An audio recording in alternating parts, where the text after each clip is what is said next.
Gracias, señor secretario.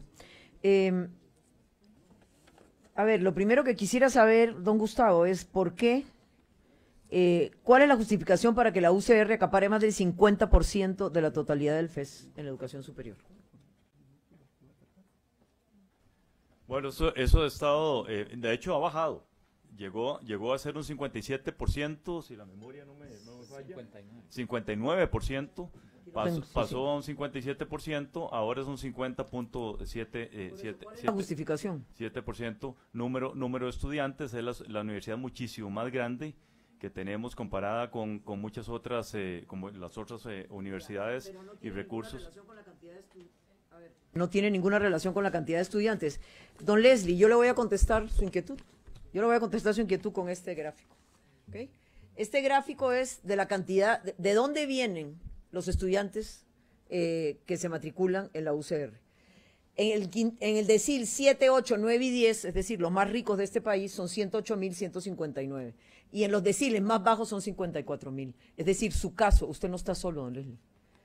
Cada vez hay más estudiantes ricos y burgueses en las universidades públicas y menos estudiantes pobres en las universidades públicas. Precisamente por eso que usted dice, porque no pueden estudiar ahí. Y ahora le voy a contestar la otra inquietud del diputado Gilbert Jiménez. ¿Hay salarios de lujo en las universidades públicas? Por supuesto. Pero por supuesto, vea, un profesor catedrático, 8.600.000, un director de escuela, 7.400.000, un vicerrector, 6.800.000. Y no nos vayamos con eso, un interino. ¿Cómo pueden tener ustedes un interino 37 años trabajando en la Universidad de Costa Rica? Cualquiera que haga lo mismo, bueno, lo meten a la cárcel, ¿verdad? Y ese interino gana hoy 6.600.000 colones. El jefe de seguridad y tránsito gana 3.900.000. Más que el presidente de la República, se lo pongo así. Un profesional de 4.2 millones, jefe de correo, el jefe de correo, 3.900.000 pesos. Entonces, ¿hay salarios de lujo en las universidades públicas? Sí, señor, muchos. Tal vez el salario base sea el que corresponde, pero y todos los pluses, recontrapluses, anualidades, etcétera, etcétera, hacen realmente insostenible esa situación. Y quisiera que me contestaran los rectores por qué solo menos del 12% del FES se dedica a las becas. ¿Y por qué cuando el gobierno dice no podemos pagarle la cantidad que ustedes piden, lo que ustedes dicen se van a afectar las becas? ¿Por qué no se pueden afectar los salarios exorbitantes y extraordinarios que tienen los empleados o algunos empleados de las universidades públicas?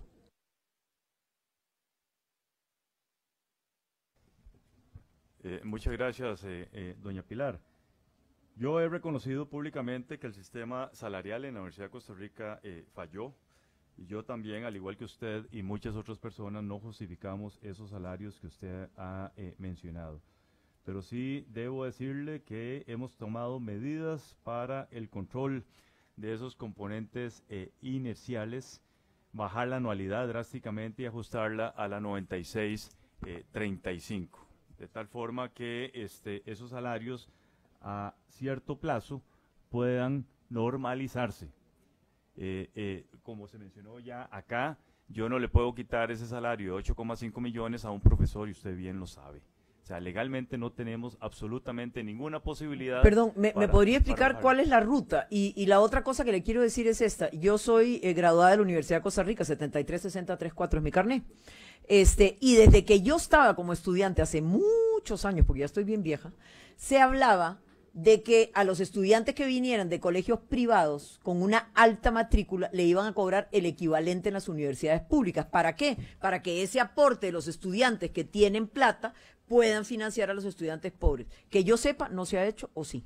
No, eso hace más de 50 años, ¿verdad? Le estoy hablando. Digo, 50 años exactamente. Eso no se ha hecho y habría que considerar si eso es discriminar en alguna forma el ingreso o limitarlo. ¿Perdón? Sí, pero bueno, se han tomado algunas medidas.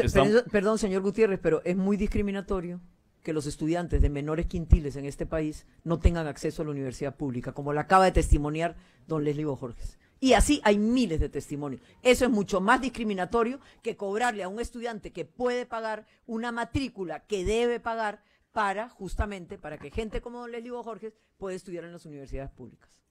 Sí, aquí tal vez yo quisiera referirme un poquito y ampliar un poco. No son los estudiantes que vienen siempre de un colegio privado los que son burgueses. Es que también hay papás que trabajan arduamente para que sus hijos e hijas puedan ir a un colegio privado porque la primaria y secundaria pública les falló. Entonces yo espero que este gobierno tome medidas al respecto para que esos grandes sacrificios que están realizando la clase media también ahorita para poder ingresar a las universidades públicas, porque se meten a colegios privados y escuelas privadas para poder ingresar a una universidad pública es porque tienen esa calidad. Entonces, ojalá el gobierno también promueva esas mejoras en primaria y secundaria, como vimos que esta necesidad de declaratoria de emergencia en la educación pública es urgentísima. Nada más para terminar, doña Pilar, respondiéndole el tema de la ruta que usted me preguntó. Entonces, hemos tomado medidas de contención aplicadas desde el 2019, rebaja drástica en el porcentaje de anualidad, congelamiento, escalafones y componentes asociados al salario base. Y vean el problema que estamos teniendo. El salario de ingreso en la Universidad de Costa Rica es muy bajo. Y lo que está ocurriendo en este momento es que todas las personas que nosotros hemos podido apoyar para que estudien en el exterior, nos están diciendo no, con ese salario no me incorporo a la Universidad de Costa Rica. Y hemos tenido que llegar a arreglos de pago para que ellos se queden en otras universidades porque es gente que ha brillado en su formación académica. Vean el problema que estamos teniendo, porque ese salario de ingreso se convierte en 1.400.000 colones, en el caso específico de la Universidad de Costa Rica, y la gente nos está renunciando.